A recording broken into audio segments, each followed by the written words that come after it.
Сәлеметсіздер ме, құрметті оқушылар? Бүгінгі сабағымыздың тақырыбы иондық байланыс.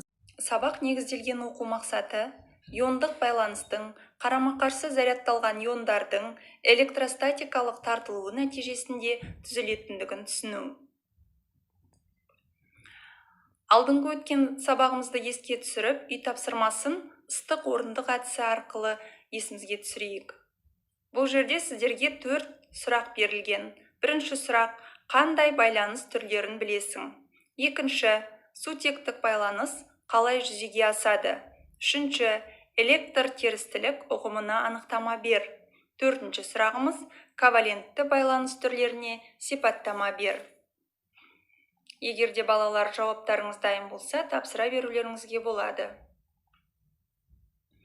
Енді 3 топқа бірігейік. Сіздердің қолдарыңызға қағаз қиындылары берілді, я? Ол жерде 3 түрлі сөз жазылған: коваленттік байланыс, электр терістілік және иондық байланыс. Қалай ойлайсыздар, неліктен бұлай топтастық? Бұл сөздердің барлығы сіздерге таныс па? Олай болса, бүгінгі сабағымыздың тақырыбын тауып көрейік. Кәне, бүгінгі сабағымыздың тақырыбы қандай болады? Иондық байланыс, я? Енді иондық байланысты түсіну үшін біз күнделікті өмірде, үйімізде қолданатын ас тұзын көз алдымызға елестетіп көрейікші. Ас тұзының құрамындағы атомдарды бір-бірінен оңай бөлуге бола ма? Қалай ойлайсыздар? Осыны түсіну мақсатында бейне жазбаға назар аударуларыңызды сұраймын. Бұл натрий. Суға тисе болды, бірден жалын шығарады. Ал мына жасыл газ хлор. Ол өте улы. Соғыс кезінде оны химиялық қару ретінде қолданған. Алайда химиялық байланыс кезінде бұл екі қауіпті элемент, натрий мен хлор, өздеріне мүлдем ұқсамайтын өзге бір зат түзеді. Ол салыстырмалы түрде қауіпсіз. Біз оны күнде тамақта пайдаланамыз. Ол натрий хлориді, яғни ас тұзы. Айналадағы көптеген басқа да қосылыстар металл және бейметалл атомдардың байланысуының нәтижесі. Мысалы, күннен қорғайтын кремдегі мырыш оксиді мен тіс пастасын жасауда қолданылатын натрий фториді. Алайда мұндай байланыстар қалай пайда болады? Металл атомдары 1, 2 немесе 3 сыртқы электронға ие, және тұрақты болу үшін осы электрондарын жоғалтып, толық сыртқы электрон қабатымен қалуы тиіс. Ал бейметалдардың сыртқы қабатында 4 немесе одан да көп электрондар бар, және тұрақты болу үшін олар керісінше электрондарды қажет етеді. Яғни металл және бейметалл атомдары бір-бірімен байланысқа түскенде, электрондар бір атомнан екіншіге толықтай көше алады. Натрий өзінің бір сыртқы электронын хлор атомына береді де, екеуінің де сыртқы қабаттары толады.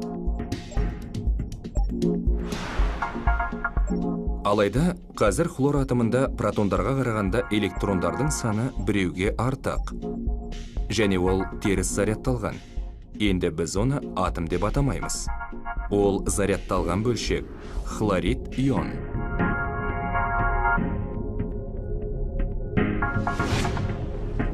Электронын жоғалтқан натрий атомы оң зарядталған натрий ионына айналды.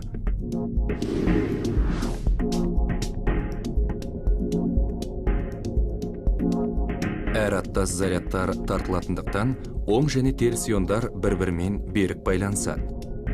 Бұл тартылыс күшін иондық байланыс деп атаймыз.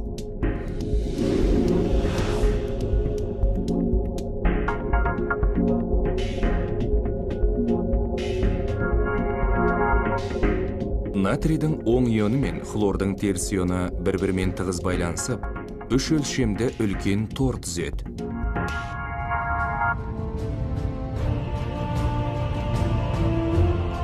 Иондар арасындағы байланыс өте күшті. Сондықтан оларды бір-бірінен бөлу үшін көп энергия қажет.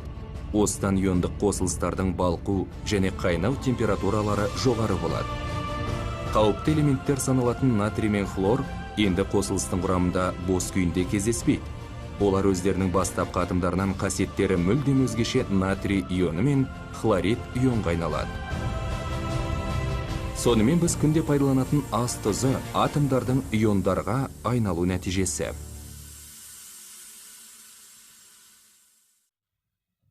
Бейне жазбадан не көрдіңіздер? Не себепте атомдар оңай бөлінбейді екен? Бұл процесс неге байланысты деп ойлайсыздар? Әрине, иондық байланыс. Иондық байланыс дегеніміз оң және теріс зарядталған иондардың электростатикалық тартылысы негізінде түзілетін байланыстың түрі. Енді осы иондар қалай түзіледі? Иондық байланыстың түзілу механизмін еске түсіріп қарайық. Натрий ионы қалай түзіледі? Натрий атомында біз бұрыннан білеміз 11 протон, яғни плюс 11. 11 электрон бар, минус 11. Жалпы заряд бұл жердегі 0-ге тең болады. Ал енді натрий ионына келейік. Натрий ионында 11 протон, плюс 11, 10 электрон, минус 10. Бұл жердегі жалпы заряд плюс 1-ге тең, яғни натрий атомы 1 электронын жоғалтады. Күкірт ионы. Күкірт атомында 16 протон барын білеміз, плюс 16, 16 электрон бар, минус 16. Бұл жерде де жалпы заряд 0-ге тең. Ал енді күкірт ионында 16 протон, плюс 16, 18 электрон, минус 18, жалпы заряд бұл жерде минус 2-ге тең. Демек, күкірт ионы 2 электрон қосып алады, Фтор ионы. Фтор атомында да білесіздер 9 протон бар. Плюс 9. 9 электрон бар, минус 9. Бұл жерде де жалпы заряд 0-ге тең болып тұр. Фтор ионында 9 протон бар, плюс 9. 10 электрон бар, минус 10. Жалпы заряд бұл жердегі минус 1-ге тең, Демек, фтор ионы 1 электронды қосып алып, толық аяқталған қабат түзіп тұр екен. Келесі тапсырма бойынша топтық жұмыс. Бұл жерде әр топтағы оқушылар 1-ден 5-ке дейін тез саналамыз. Бір санын санаған оқушы бірінші столға, екінші санды санаған оқушы екінші столға, үшінші санды санаған 3-ке, төртінші болғанымыз 4-ші столға, 5-ші санды оқушымыз 5-ші столға жақындайық. Бұл жерде сіздерге 5 түрлі мәтін таратылды, Бірінші топқа иондық байланыс туралы түсінік. Екінші топқа иондық байланыстың түзілуі. Үшінші топқа иондық байланыстың кристалдық торына сипаттама. Төртінші топтікі электр терістілік мәндеріне қарай иондардың түзілуі. Бесінші топқа иондық байланыстың органикалық қосылыстар арасында түзілуі. Сіздерге уақыт берілді, осы 5 мәтінге жауап береміз. Келесі тапсырма өздеріңіз күнделікті орындайтын тест тапсырмалары. Бірінші жұпқа бірінші нұсқа берілді, екінші жұпқа екінші нұсқа берілді. Сіздерге тест тапсырмаларын орындауға 6 минут берілді. Кәне тез жауап парағын белгілеп берулеріңізді сұраймын. Келесі тапсырмамыз шын немесе жалған деп аталады. Бірінші сұрақ бұл жердегі атом электрон қосып алғанда немесе жоғалтқанда иондар түзіледі. Бұл шын ба әлде жалған ба? Келесі екінші сұрағымыз азот атомы тұрақтылыққа жету үшін 4 электрон қосып алады. Шын немесе жалған? Үшінші, металл атомы электронын жоғалтқанда оң зарядталған металл ионы түзіледі. Шын әлде жалған? Төртінші, катион мен анион арасында электростатикалық тартылыс әсерінен иондық байланыс түзіледі. Шын немесе жалған. Кальций атомы 2 электрон қосып алып, кальций плюс 2 ионын түзеді. Шын немесе жалған. Келесі рефлексиямыз. Сіздерге блоб ағашы бейнеленген парақшалар таратылды.